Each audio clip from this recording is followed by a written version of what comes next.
Antes que nada, gracias a los organizadores, tanto a María como a Juanjo, a Ángel, a Héctor, y la bienvenida a Antonio, que todo el mundo me habla que aquí va a haber hoy algo más que interesante, y así espero que todos lo consideréis.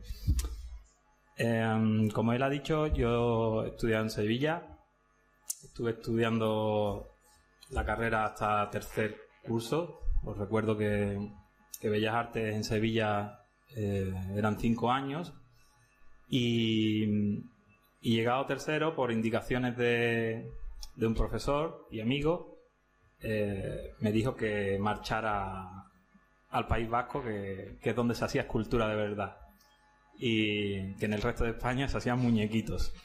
Entonces, bueno, yo que entré con la idea de hacer diseño gráfico y demás, en primero de carrera di con este profesor, con Santiago Navarro, y me di cuenta, fue un poco como Matrix, ¿no? De ya sé pilotar un helicóptero, ¿no? Pues ya sé escultura, ¿no? Ya sé modelar. Y desde entonces es mi pasión, y como ha dicho Ángel, es el campo donde creo que, dentro del campo artístico, ¿no? De las disciplinas artísticas, donde se pueden encontrar más, definir un poco los límites de las obras de arte, y la que mejor se ha adaptado a los medios. Aquí tenéis un poco mi statement, que lo antecede una frase de una canción de Bob Dylan, y esto es simplemente para que me conozcáis un poco más. Y os cuento ahora que esta charla la he dividido en 4 bloques, que son 4 bloques que no están, cuyos límites no son muy fiables o muy determinados, ¿no? O sea, tengo obras que vamos a ver de un bloque que podría estar en el siguiente, pero esto sucede como en cualquier proceso creativo, ¿no? Algunas de las obras te dan pie para la siguiente, ¿no? Pero todo el discurso artístico al final hay que verlo desde la perspectiva y con un enfoque más lejano. El primer bloque lo he titulado El espacio y la fenomenología, por esto que os hablaba, ¿no? Que me interesaba mucho la escultura, me interesaba mucho la... ¿Vas a cambiarlo?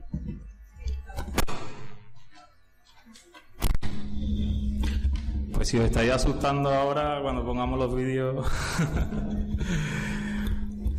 bueno, ahora sí parece que se oye mejor. ¿O no? Sí, lo vas a corregir. Bueno, el primer bloque, como os he dicho, lo he titulado, por ponerle un nombre, El espacio y la fenomenología. Esto viene porque cuando yo me marcho al País Vasco, fue un punto de inflexión en mi formación, y quizás ahí se inicia mi forma de entender el arte y, por lo tanto, los procedimientos, ¿no?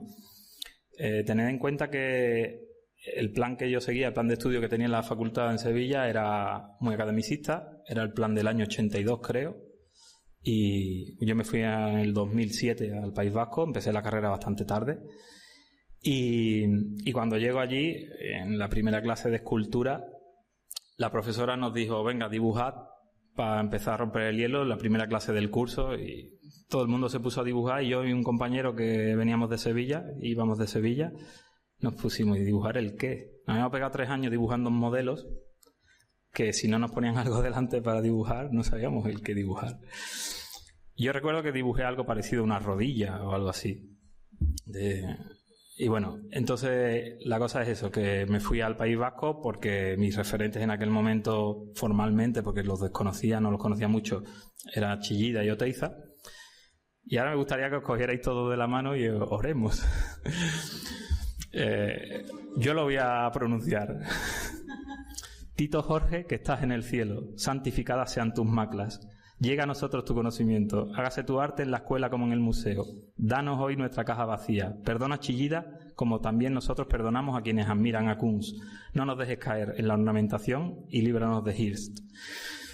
Esto iba a hacer una versión para arquitectos, que la mayoría sería estudiantes, y iba a poner que también nosotros perdonamos a quienes admiran a Calatrava, pero más de uno aquí admirará a Calatrava aunque no lo diga, no, que no lo reconozca ni alce la mano.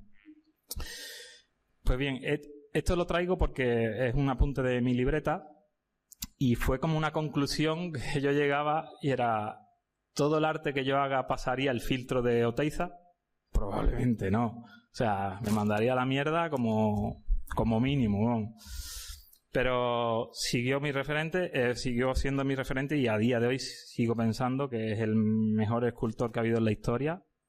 Y bueno, y también os quiero comentar de que una de las cosas que me llevó al País Vasco, o que no que me llevó, pero que descubrí que en el País Vasco existe una percepción espacial especial.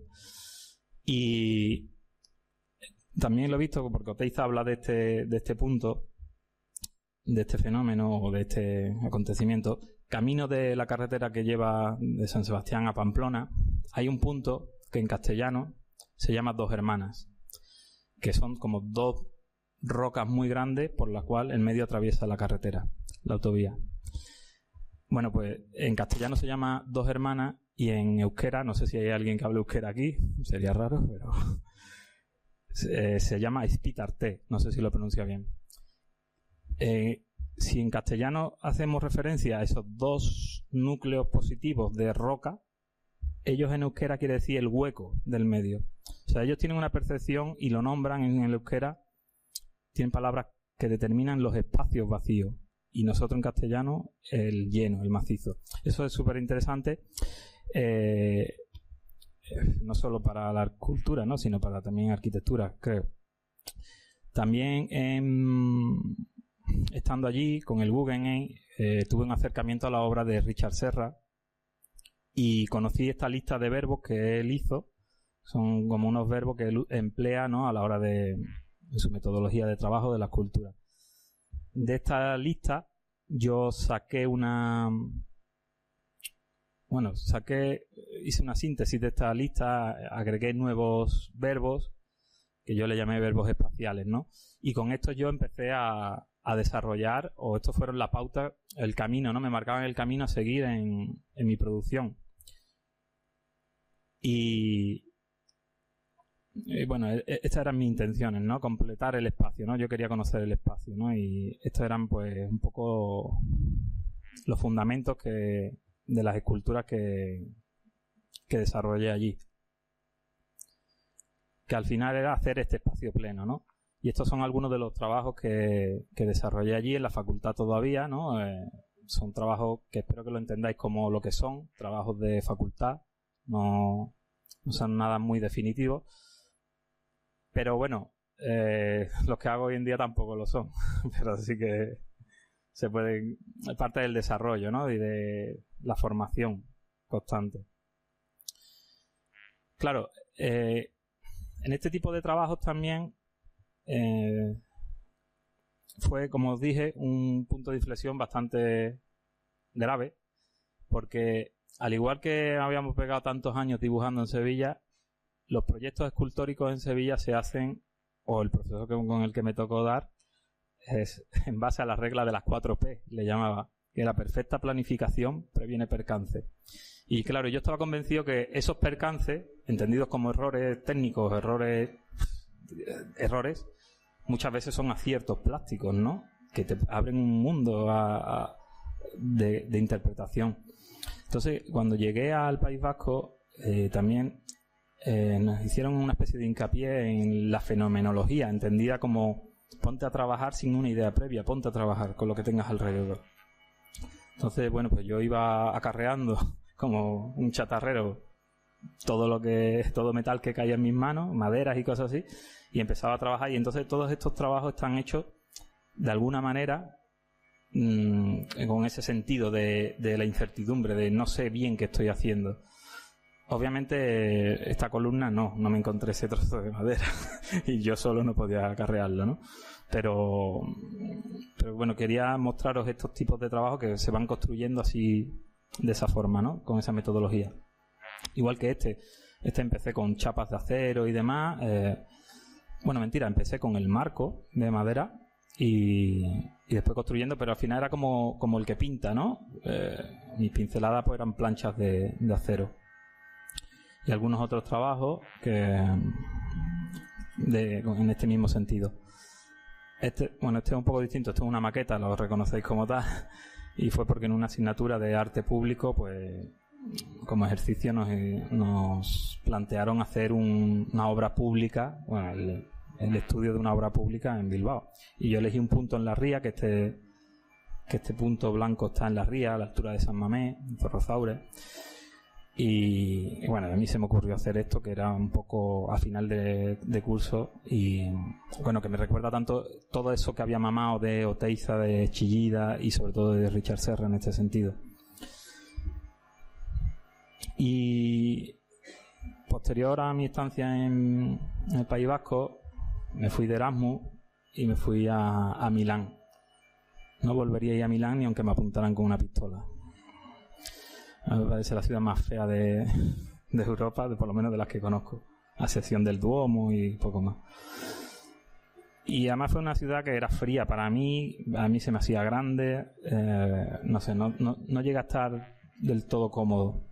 Y fue un periodo de aislamiento, ¿no? Y claro, pero bueno, yo me llevé un poco el mismo, en la línea de la investigación de Bilbao, la trasladé allí. Claro, en Bilbao en la facultad teníamos unos medios impresionantes, ¿no? Unos talleres de escultura. En Milán no tenía nada, tenía una cámara de fotos.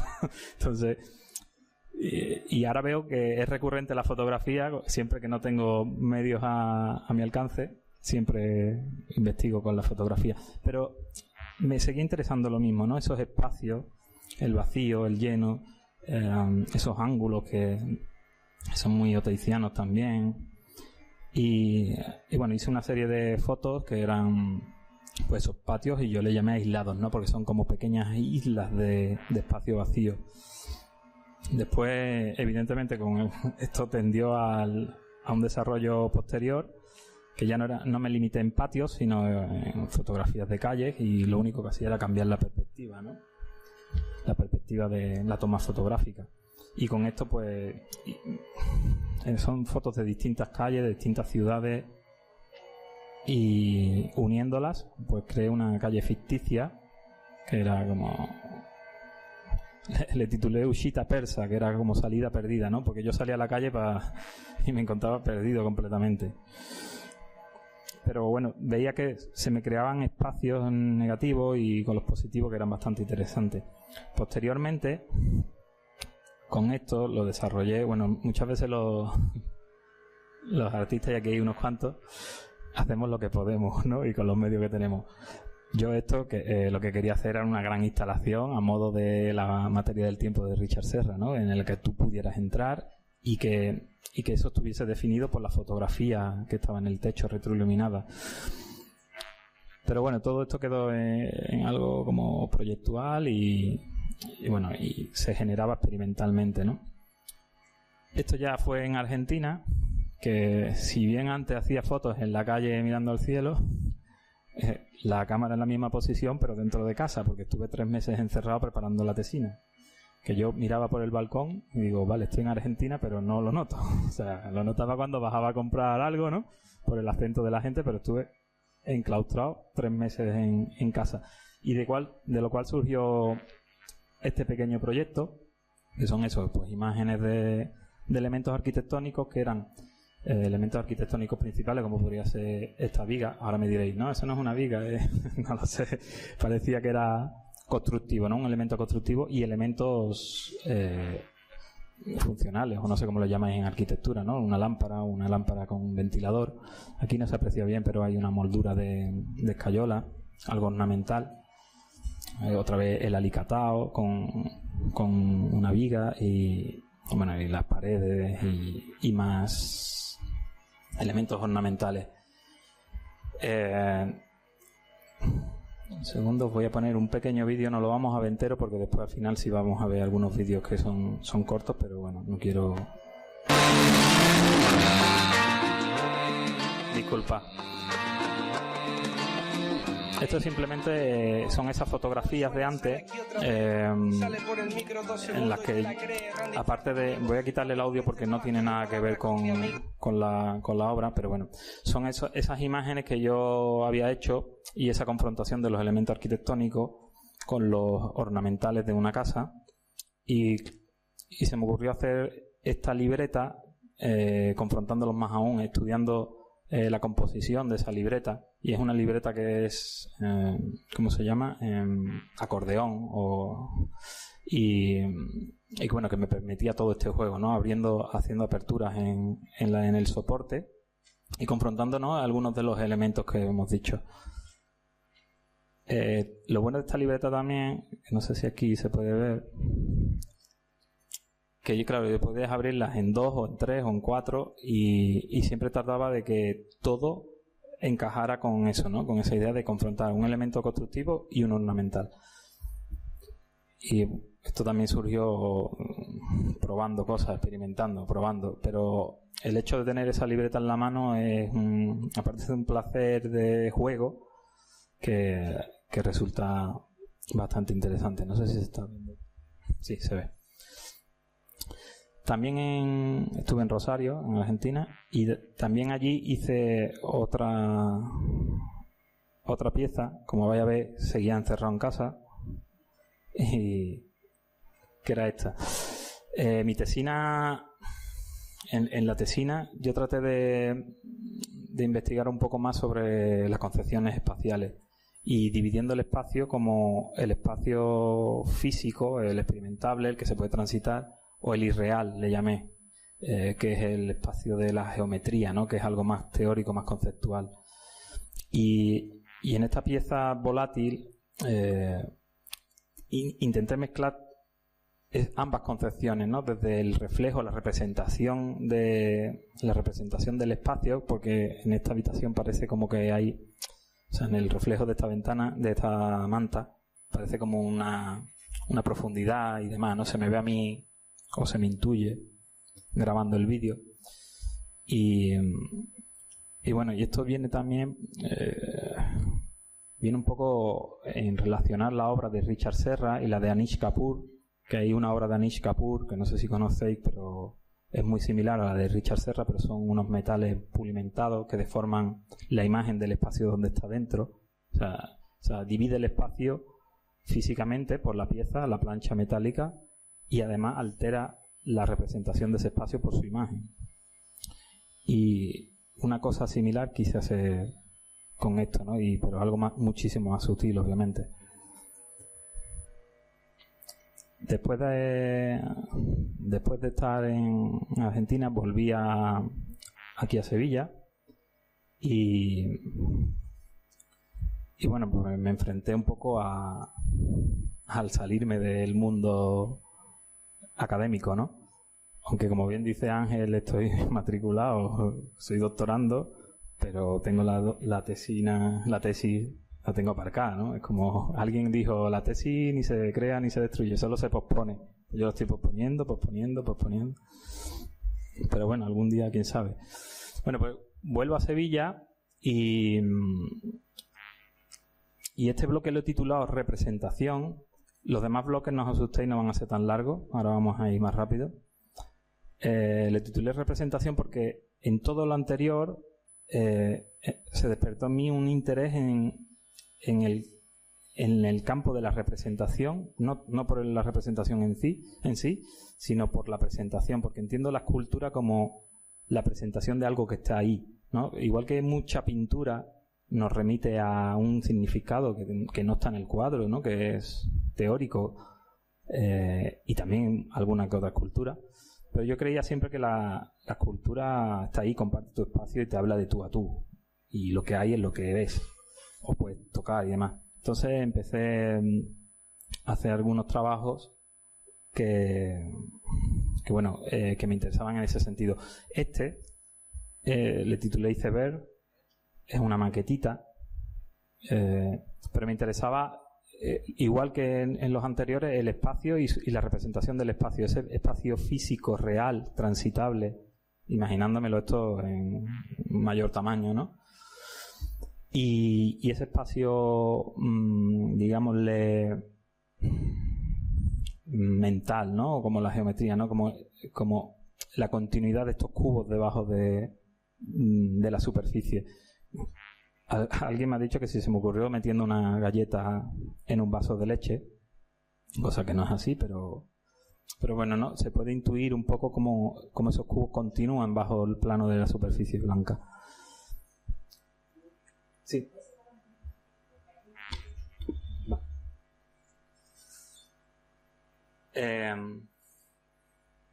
Como os dije antes, no todos los... ¿Aquí igual está lejos? Vale. No todos los trabajos no están definidos como bloques, ¿no? Perfectos, ¿no? Hay algunos bloques que están... Hay obras que pueden pertenecer a ambos bloques, ¿no? Porque es muy difícil de separar. Uno de los trabajos que desarrollé al volver fue este, que se titula Serie Reimida, y volvemos al tema de la presentación y la representación. Si bien los escultores y los pintores, no voy a decir que nos llevamos mal, pero tenemos unos planteamientos que pueden confrontar y chocar y muchísimo, ¿no? Y si bien estos cuadros pueden ser interpretados como pintura, porque son cuadros, pero bueno, al final son acciones. Estos cuadros que les titulé Serie Reimida simplemente porque a lo largo de mi carrera la gente siempre, ¡ay, qué bonito tu trabajo, qué bueno y tal! Y yo decía, joder, pero si esto sale de mis crisis más profundas, ¿no? Como que qué bonito. Y puede ser bella una herida. Entonces hice una serie que directamente me lié a puñetazos con este cuadro, con el soporte, con un tablero, ¿no? Esas manchitas son sangre. Aquí ya metí herramientas de corte, porque claro, y a puñetazos y demás. Y ya cuando los puños no me daban a más, me compré un pequeño hacha y me puse a cortar todas estas cosas, ¿no? Y este fue un trabajo que hice hace muchísimos años y estaba ahí en el estudio. Se pegó como, yo qué sé, 7 años ahí en el estudio. 7 no, pero 5 ahí almacenado. Y un día lo cogí para darle vueltas, ¿no? Porque llegué a la conclusión de que en el arte, ¿no? Y aquí escribí esto, ¿no? Más atrás de las palabras se esconde la complejidad de su significado. Entonces yo muchas veces entendía que por más que yo hiciera una obra, o sea, probablemente la experiencia o la experimentación de crear esa obra, el espectador no le iba a llegar al espectador. Entonces este cuadro, al final le pegué una patada, lo rompí y lo sustenté en la pared de esta manera, ¿no? Es un poco el inventarme también las técnicas, ¿no? ¿Qué metodología de trabajo? Pues no sé, no tengo una definida, ¿no? Aunque hay algunos trabajos más proyectuales. Y aquí ya a lo loco se me ocurrió eliminar la obra. Esta pieza es la que realmente me compró el Cicus, que yo presenté una cartela, ¿no? Y yo era un homenaje a Duchamp y yo lo que les presentaba a ellos era un espacio vacío. O sea, si me la seleccionaban, yo quería que en la exposición colectiva de los finalistas dejaran un hueco en la pared, que era lo que yo presentaba. Porque yo ya empecé a entender que la obra no podía, o no, fielmente no podía transmitir aquello que yo quería contar. Aunque hay veces que se hace plural, ¿no?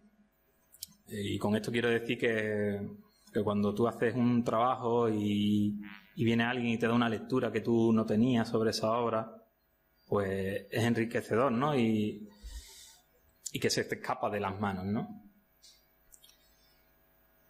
Me la compraron por 1,10 €. Fue el precio que yo le puse también, pero esto fue porque un amigo me dijo que con mi trabajo yo no me iba a ganar la vida. Digo, probablemente no, pero igual no lo estoy haciendo por eso, ¿no?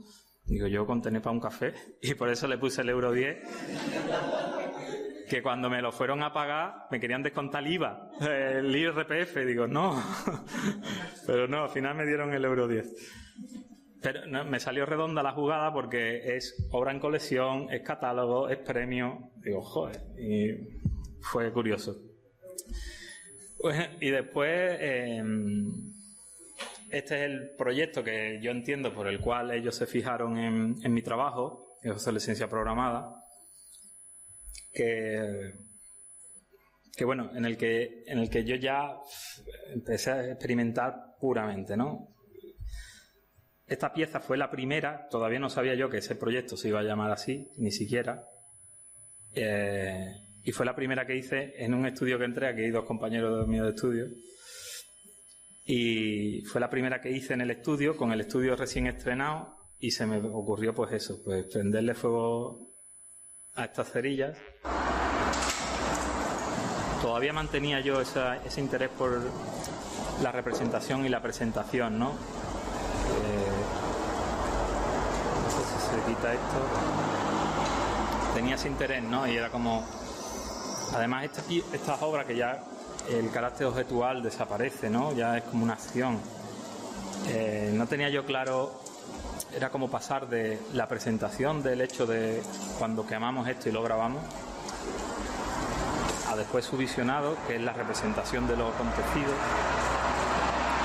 y cómo esa representación siempre se pierde en cosas, ¿no? Nosotros cuando estuvimos allí notábamos el calor, el humo, notábamos todo, ¿no?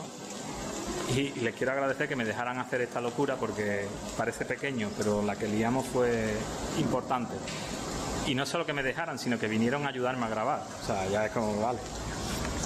Y además este vídeo, yo también empecé a explorar el vídeo, traté de grabarlo de forma, no sé, a lo mejor anecdótico, ¿no? Pero realmente empieza desde el final y termina en el principio, que es esto, ¿no? Como por segmentos.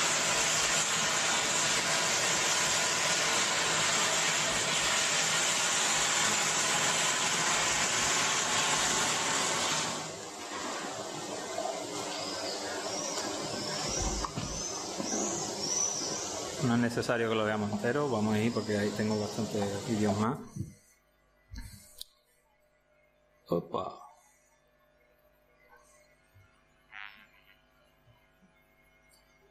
Bueno, ahora ya directamente voy a pasar a enseñaros los vídeos, porque todos estos son, como os he dicho, ¿no? Como perdí el carácter objetual, o de alguna manera no me interesaba tanto la obra de arte como finalidad. Me interesaban los procedimientos, los procesos, el mezclar disciplinas.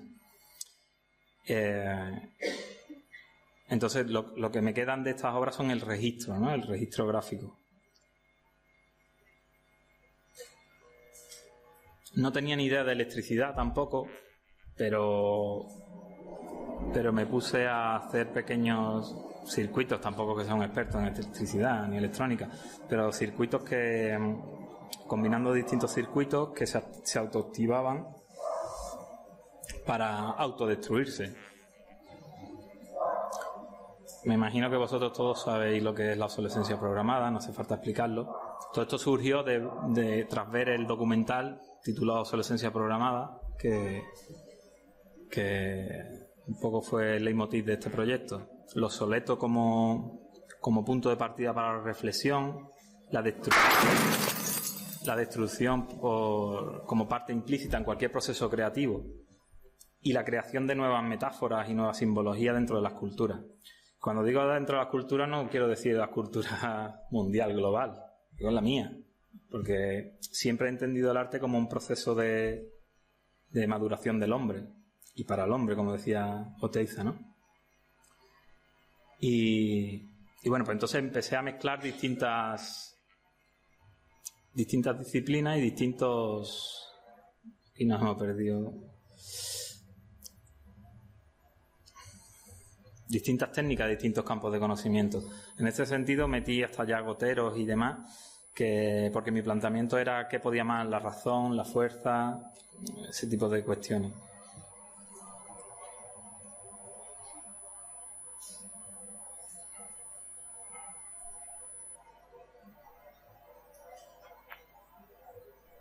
Esto es porque no sé si después se va a apreciar, es un gotero, ¿no? de suero, en el cual lo dispuse para que cayera la gota en este palito de aquí, que estaba conectado a este eje. Bueno, de aquí hay un eje, esto está en equilibrio, y cuando esta madera absorbía el suero, ¿no? Porque la madera la absorbe, coge la humedad, y llegaba a un punto en el que desequilibraba el hacha, ¿no? Y bueno, estos son los primeros vídeos en los que yo incluía una pequeña frase como bueno, al final es la reflexión que yo hacía sobre las piezas. Más adelante esa frase la fui puliendo, ¿no? Y la fui eliminando porque no quería cerrar mucho el significado y eso, ya abrir hacer una apertura a la libre interpretación.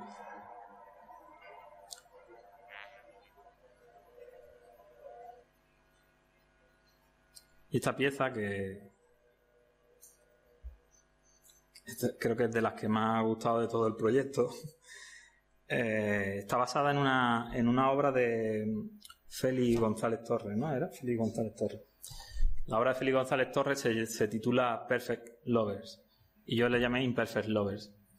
La suya son dos relojes idénticos y sincronizadas la hora, ¿no? Él tenía SIDA, su pareja era homosexual, su pareja también, y la cosa era que uno esto debería haber sonado, pero bueno, uno de ellos se iba a parar antes que el otro, ¿no?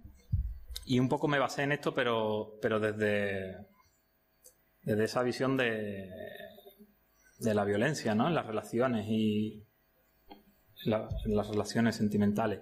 Y realmente, hay veces que hay algunos trabajos que hay que explicar, ¿no? Aunque ya la imagen de por sí, aunque desconozcamos su funcionamiento, puede ser bastante evocadora. Esta me gusta explicarla. Realmente son dos circuitos eléctricos que están cruzados. Cruzado quiere decir que esta bombilla, por abajo y por el cableado, está conectado a este motor. Este motor, cuando recibe la electricidad, funciona como un electroimán, que es el que está sujetando el martillo. Y a su vez este está con esta. O sea, están cruzados. Entonces, ¿qué ocurre? Que cuando una de las bombillas se funde, libera el martillo contrario, que al caer rompe la bombilla que todavía funciona y al romperla libera el martillo que cae sobre la bombilla ya fundida. Y bueno, más allá de que yo la interpretación que le doy es esta que os digo, ¿no? De las relaciones de pareja y esto que escribo, ¿no? Que cuando el amor surge de la necesidad es que tengo muy mala memoria, entonces voy a esperar a que salga el texto. Cuando surge de la necesidad o se transforma en ella, no se agota ni se consume, solo se destruye, ¿no? Y bueno, pues fue una de las piezas que más repercusión ha tenido en cuanto que me dieron un premio y demás. Y la verdad que es bastante representativa de todo, junto a esta, bastante representativa del proyecto. Que si bien veis, todos tienen en común algo, la destrucción o la autodestrucción.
Esta os la he dejado al completo porque creo que es la que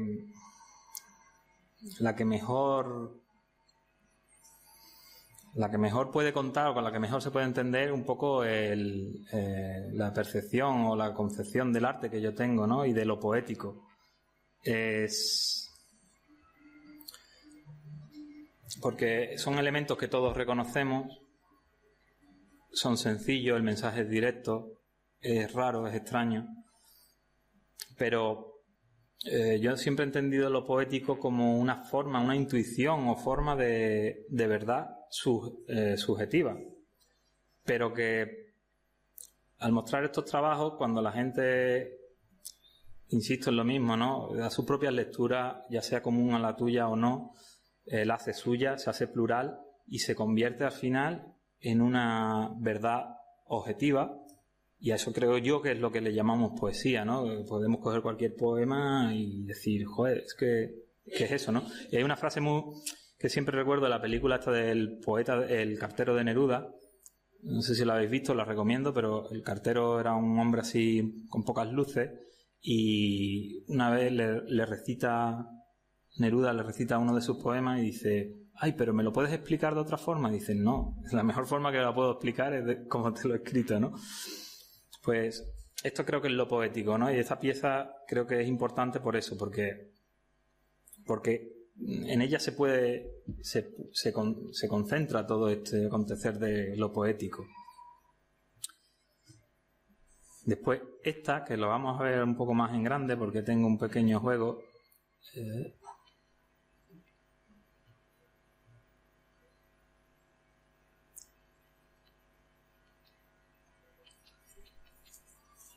Bueno, esto es el famoso juego del Jenga en versión industrial. Y claro, dentro de mi proyecto, ¿cómo no iba a meter el Jenga, ¿no? Que es el juego en el que la destrucción es la parte más importante del juego, ¿no? El colapso de la torre, ¿no? Pues yo me hice mi propio Jenga en acero, con la idea de invitar a jugar a gente que me interesaban, ¿no? Como críticos, otros artistas y demás. Lo descarté porque al final hice el cálculo del peso del acero. Son barritas de 10 por 10 milímetros, no me acuerdo el largo, pero al final podía tener como, yo creo que en total pesa como unos 20 kilos el juego. Y entonces como que era peligroso meter la mano y que se te caiga la torre encima. Y lo descarté. Me hice una versión en tiza. Ahí pude comprobar cosas quizá que en arquitectura sean elementales y que yo desconocía. Como en tiza era más sencillo sacar la pieza, ponerla arriba, era más liviano, pero podía construir menos alto. Con el mismo número de piezas no podía construir tan alto como con el acero por el peso. Como el peso de la pieza le da ese equilibrio. Y en esta pieza realmente al final terminó siendo una fotografía. Hice una fotografía de gran formato que podría ser no tan grande como ese panel, pero un poquito más pequeño, pero sí. Y claro, en esa fotografía yo no veía la experimentación del juego, del Jenga. Yo jugué yo solo, conmigo mismo, muchísimas partidas, ¿no? Pero ese equilibrio, esa delicadeza ya en ciertos estados de la partida, no estaba. Y al final, no tengo imagen, porque no tengo aquí mi ordenador principal, ¿no? Pero terminé colgando suspendidas las fotografías sin marco, el papel de alto gramaje, desde 2 puntos hacia arriba, y como contrapeso, para que no se curvara el papel, le puse las propias piezas que había jugado, con las que había jugado, ¿no? Con 2 de ellas. Y al tocar las fotografías, hacía un baile, y además como se frenaba por los pesos que tenía abajo, las plomadas que tenía abajo, y digo, joder, es que esto es el Jenga, este es el juego, y esta es la fotografía que cuenta lo que yo quería contar, ¿no? Con el Jenga. Y todo eso surge también, obviamente, repito, de experimentar modos de exhibición, porque también hay que distinguir, cuando vamos a ver exposiciones, o yo por lo menos tengo muy claro mi metodología de trabajo en la producción, pero después a la hora de mostrarlo, eso también es otro mundo, porque no cuentas lo mismo mostrando una foto pegada en la pared con un marco tradicional, que suspendida, que en el suelo. Entonces, todas esas cuestiones hay que tenerlas en consideración, ¿no? Al igual que mezclaba distintas cosas, distintos artilugios, objetos, aquí me creé unos cañones de confeti muy rudimentarios. No sé si conocéis los cañones de confeti estos que venden en el chino. Tienen una carga de aire comprimido que gira, libera el aire y explotan, ¿no? Pues yo me hice uno con tubos de PVC, en principio sin saber qué estaba haciendo.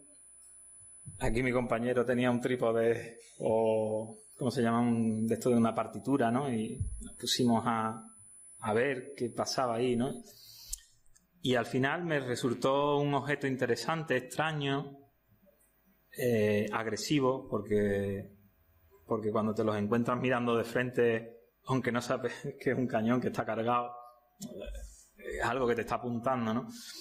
Y esta pieza la traigo porque creo que es interesante, ¿no? El ver cómo objetos de distinta naturaleza, objetos, elementos, materiales, al mezclarse, te crean un discurso completamente distinto. Esto ha sido todo este trabajo ha sido en el periodo de la crisis, la famosa crisis, y yo siempre me recuerda como el orador, ¿no? La agresividad del mensaje del orador, que esconde la verdad, que te dice mentiras para sedimentar, para sedar un poco la voz pública. Y aparte le titulé The Party porque son confeti, los cargué de confeti negro.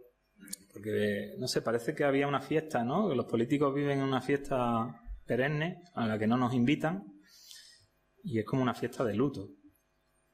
Este también es un poco el mismo juego, un elemento, el gotero lleno de tinta, la libreta, y era porque yo siempre, no sé si es un problema o que es así, no sé, nunca le he preguntado al resto de compañeros. Y yo todo lo que me han enseñado los profesores en mi periodo formativo, como que no lo he asimilado hasta pasado un año y pico, y digo, ahora entiendo lo que me estaban diciendo, ¿no? Entonces, al final, esta pieza fue como un suero, ¿no? Como la medicina, ¿no? El conocimiento como medicina. Y la libreta lo que yo puedo ir captando de ello, ¿no? Hay cosas que cojo, hay cosas que no, hay cosas que se van a la pared y cosas, un poco el azar, ¿no? Esta pieza jamás la volveré a hacer porque las letras están hechas con tinta china, y una tinta china en lingotes, en barra, y que es sólida, ¿no? Que con un poco de agua pues ya sacas la tinta, ¿no? Y se me ocurrió meterla en una especie de pecera o urna con agua hasta la mitad, ¿no? Para confrontar un poco esa idea del vaso medio lleno, el medio vacío, o cuál es la verdad objetiva, ¿no? Ante un acontecimiento, un hecho, ¿cuál es la verdad? ¿Es la que yo veo? ¿Es la que tú ves? Son las dos. Y digo que no lo vuelvo a hacer porque el material lo tuve que lijar, ese polvo que suelta es tinta, está duro, lo tuve que lijar con una lijadora de banda, el polvo llegó a todas partes y es como muy engorroso. Esto se puso aquí en una galería, la galería Weber-Luchten, y claro, la intención era que pasado el tiempo esas barras de tinta se hidrataran y empezaran a diluirse. Entonces, al final era como, ¿cuál era la verdad en el hecho anterior, ¿no? O cómo lo que antes parecía verdad ahora ya no lo sé, ya no lo es, ¿no? Ya se ha vuelto ilegible, ¿no? Está casi oculto. Me interesaba, es como el mismo paso de la representación a la presentación, ¿no? Yo creía que la presentación era algo como más al alcance de la mano, más real, más físico, y no lo otro, ¿no? Me hizo gracia porque el galerista a los 4 días me dijo, oye Manuel, esta pieza huele muy mal. Y le dije, es que la verdad apesta. No, yo no sabía que eso se iba a pudrir, ¿no? Digo, pero la verdad apesta, ¿qué hacemos? ¿La vamos a quitar? Déjala. Y allí se quedó y va. La verdad que fue un asco desmontar eso. Con el mismo interés en la mentira hice esta intervención en el mercado de la Ribera de Bilbao, que le titulé Golden Lies. En esta manta térmica, que creo que ha salido ya antes, quiero que la entendáis como, no sé si sabéis para qué se usan, seguramente sí, aunque todo el mundo la asocia a los muertos en las carreteras en accidentes de tráfico, su uso original fue en gente de la montaña, ¿no? Como protección, te protege del calor extremo y del frío extremo, ¿no? Porque tiene dos caras, una plateada y otra dorada. Pero lo asociamos a las muertes porque lo llevan todas las ambulancias, porque claro, ocupa mucho menos que una manta tradicional. Entonces yo tapé toda la vidriera con estas mantas. Esta foto es de noche y por lo tanto no se ve el exterior, pero realmente sí que dejaban ver el exterior, ¿no? Y era como una realidad velada, con una mentira dorada, ¿no? El comercio, un poco una alegoría del comercio, ¿no? Cómo nos engañan y nos hacen ver lo dorado y demás, ¿no? Y también estas mantas las usé ya muchísimo antes como... Hay veces, ¿no?, que los materiales pues tienen sus cualidades y sus significados, ¿no? Y esta yo siempre la he utilizado como una actualización del fieltro de Joseph Beuys. No sé si conocéis a Joseph Beuys, pues fue un artista que era piloto de avión, tuvo un accidente, lo cogió una tribu, lo rescató una tribu y en el cuidado pues lo cubrieron con fieltro natural. Después él ha utilizado siempre ese fieltro y ese es el mensaje, ¿no? O la simbología de ese fieltro. Y yo busqué un nuevo material que actualizase ese fieltro, ¿no? Ahora os voy a enseñar, antes de llegar al último bloque, el último bloque es súper corto. Este trabajo.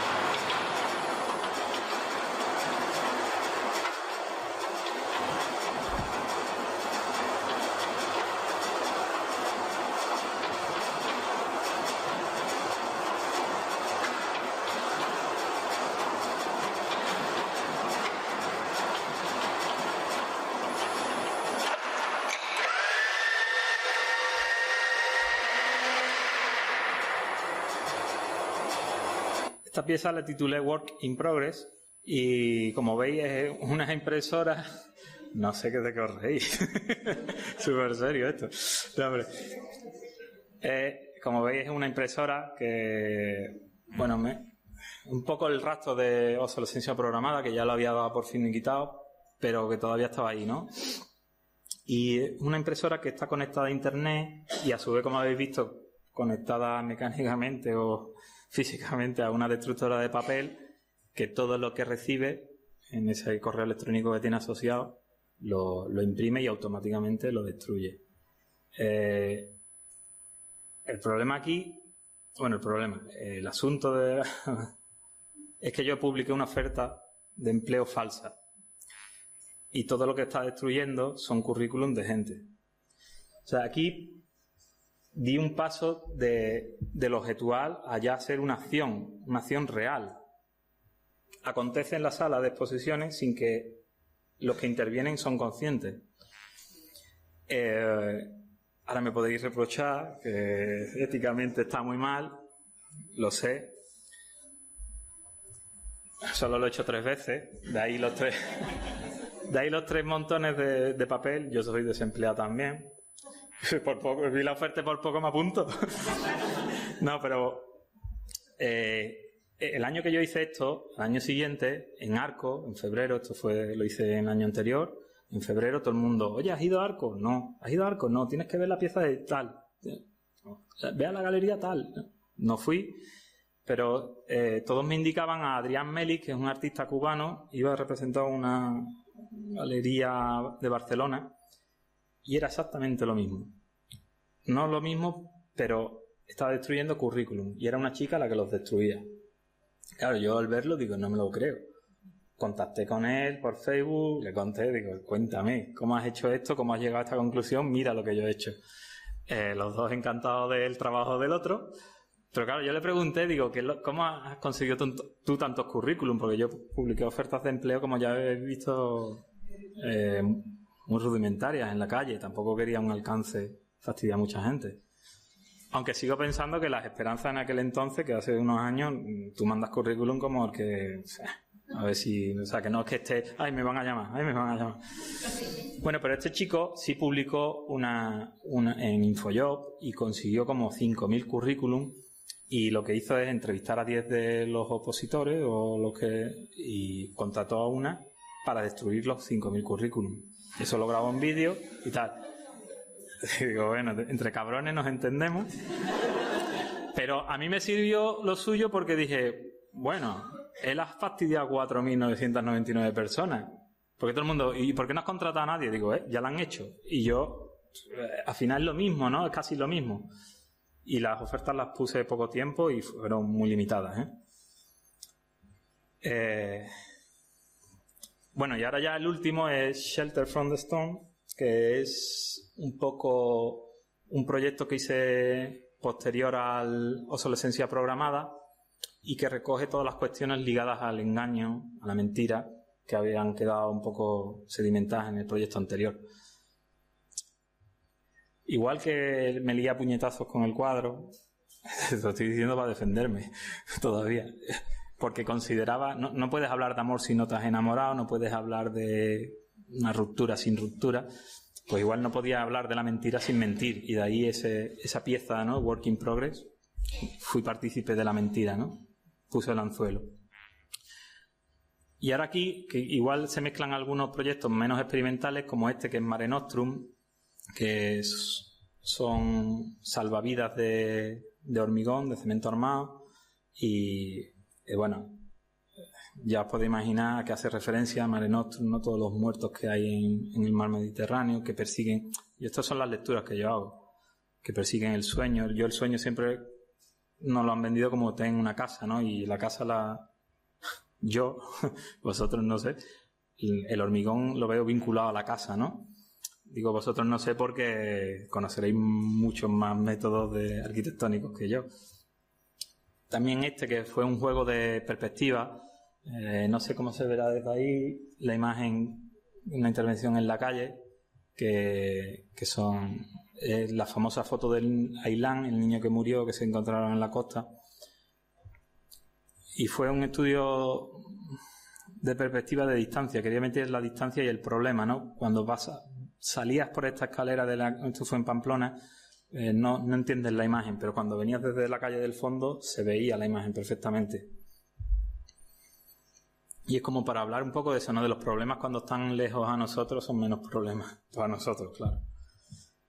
Y esto ha sido este año en Montevideo. Estuve en una cárcel del 1800 o por ahí, ellos dicen que es muy antigua. Digo, bueno, tenéis en cuenta que cuando Montevideo se fundó, en Sevilla ya había bares. O sea, el rinconcillo ya estaba, ya existía. Digo, o sea, esto no es tan antiguo, está que se cae, pero no es tan antiguo. Y es un centro, eso es una cárcel con sistema panóptico y que ahora es un centro, un espacio de arte contemporáneo. Y bueno, estuve allí desarrollando algunos trabajos y vuelvo a la idea de las mantas térmicas y experimento con la simbología de la pancarta, una pancarta silenciosa, casi silenciosa, porque hay un vídeo que esto con el sistema de aire acondicionado que hay ahí se mueve, ¿no? Hace sus ruidos, sus destellos. Esta es otra pieza que No Direction Home. Se me ha olvidado deciros antes que los salvavidas los hice en Austria. Yendo a Austria en Múnich me crucé con los refugiados, fue la crisis de los refugiados, vi cómo los tenían apartados en las estaciones, tapados con unas mallas para no ver el problema, y entonces un poco esas ideas se me quedaron ahí y las desarrollé en esta pieza, como son 3 vigas de hormigón, que realmente son vigas de separación que usan allí como vallado, ¿no? de las casas y eso. Pero bueno, son 3 vigas que son separación, que las pongo en horizontal, ya es puente, está suspendido, en los intersticios de las vigas planto y hay vida que dejo de regar porque me voy y sé que se muere, porque sabía que nadie lo iba a cuidar. En fin, era un poco todas esas cuestiones que me estaban inquietando en ese momento. Y esto fue una pieza que no sé si se va a entender mucho. Nos dieron, dentro de las celdas de 4x2, las celdas las utilizan como espacios expositivos. Entonces, una celda en una cárcel, el contexto está muy, muy presente, ¿no? Y yo hice un refugio, ¿no? Como dividí el espacio de la celda. Y metí una pantalla redonda en un rincón que hice una división de la celda mucho más pequeña y hice esta proyección. Y la proyección es sencilla de entender, es una palmera que se enfrenta a una tormenta que hubo al poco de yo llegar, y lo único que al entrar en la sala entrabas y de frente encontrabas 2 auriculares y la proyección detrás tuyo.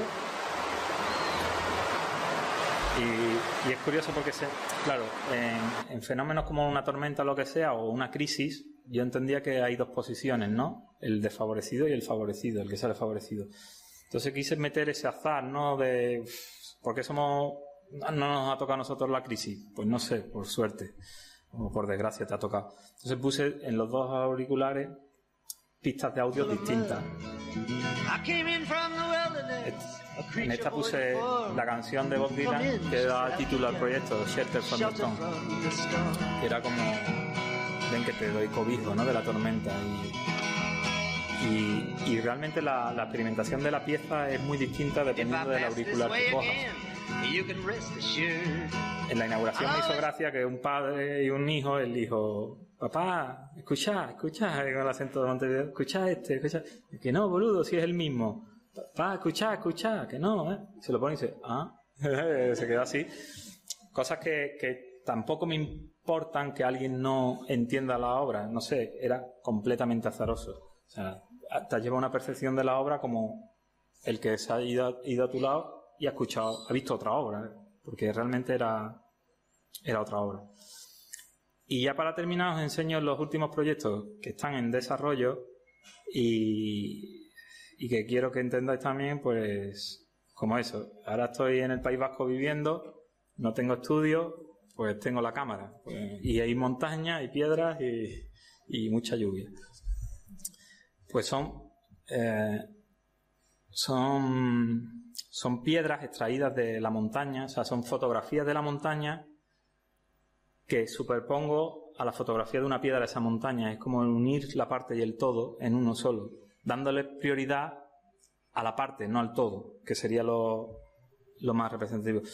Por eso podemos ver en estas piedras, pues bueno, pues son piedras que tienen picos y que están nevados, y claro, ahí hay un juego de escalas que son interesantes. Y que a mí me resultan bastante poéticos, no sé, también es la cantera, ¿no? Claro, tengo una cantera en el pueblo en el que vivo y automáticamente fui allí y me imaginaba, pues claro, como la cantera, todo el mundo me cuenta, yo la conozco desde hace poco, que cómo se está comiendo la montaña, ¿no? Pues entonces hice la piedra y cómo esa cantera se va comiendo la piedra. Pero en definitiva es eso, es hacer probaturas con la cámara y con distintos conceptos. Esto es una vez más, también una torre. Y en estas distintas, he cogido piedras, las he dorado con oro de 24 quilates, con pan de oro, y las vuelvo a dejar en la cantera. Todavía no, os he dicho que está en desarrollo, todavía no sé qué me va a contar esto. Espero que dentro de unos años digan, pues mira lo que hice.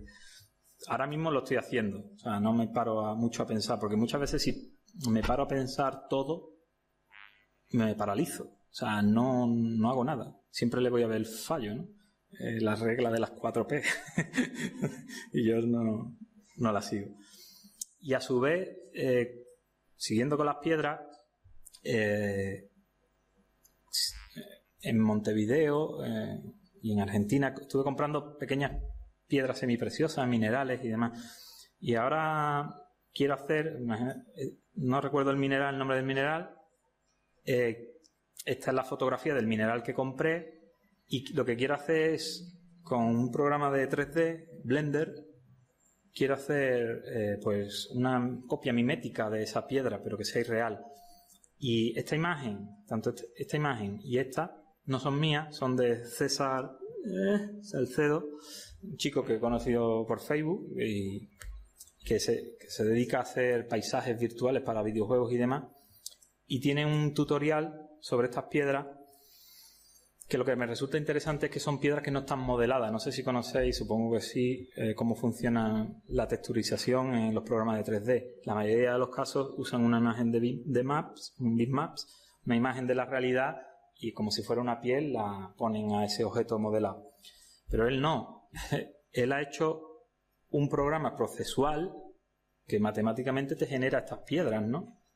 Y también ha desarrollado el que le da color. Este todavía no me lo ha pasado. Me ha dicho que me lo va a pasar. Pero no nos conocemos ni personalmente. Y estos son mis pequeños intentos de ir practicando esto. Y lo que quiero es generar y unir la piedra real, la imagen de la piedra ficticia real y la imagen de la piedra ficticia. Pero bueno, que todo eso es experimental. Y ahora el último vídeo y ya terminamos. Que además es corto. ¿Vamos bien de tiempo? porque como he hablado tanto de la importancia de los procesos, os voy a poner este vídeo que se expuso aquí en la Fundación Valentín Madariaga, en una exposición que se llamaba Lugar de Trabajo, que se recrearon distintos estudios. Y bueno, yo fui a trabajar allí, no a recrear el estudio, ¿no? Por eso mismo de no voy a recrear, voy a trabajar allí y que ese sea mi estudio. Lo que pasa es que estuve poco tiempo por un problema de fechas, pero llevé este vídeo como para que se entienda un poco mi metodología de trabajo. Todo ha prescrito ya, ¿eh? Lo del work in progress de la oferta de empleo ya ha prescrito, y lo que vamos a ver aquí también.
Por aquel entonces grababa en vertical.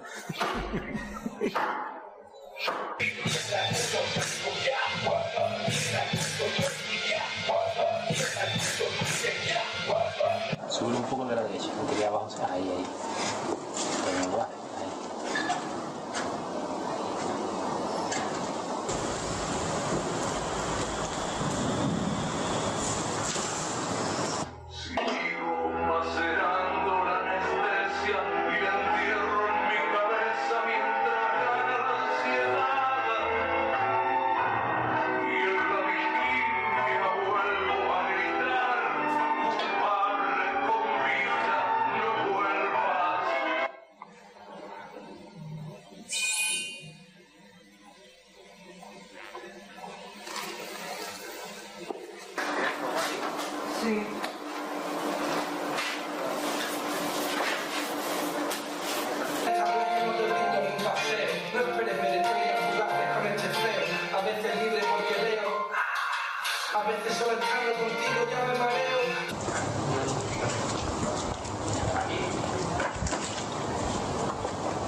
Si las copas traen consuelo, aquí estoy con mi desvelo para ahogarnos otra vez.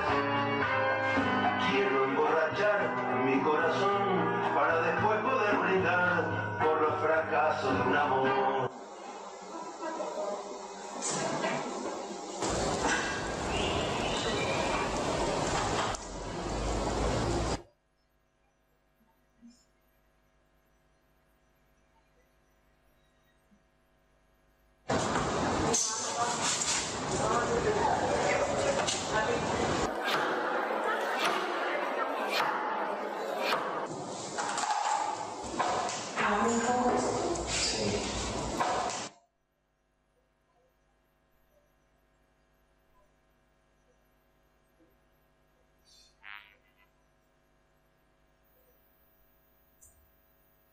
Bueno, pues eso, quería mostrar un poco los procedimientos de trabajo, la precariedad con lo que los hago y ya está.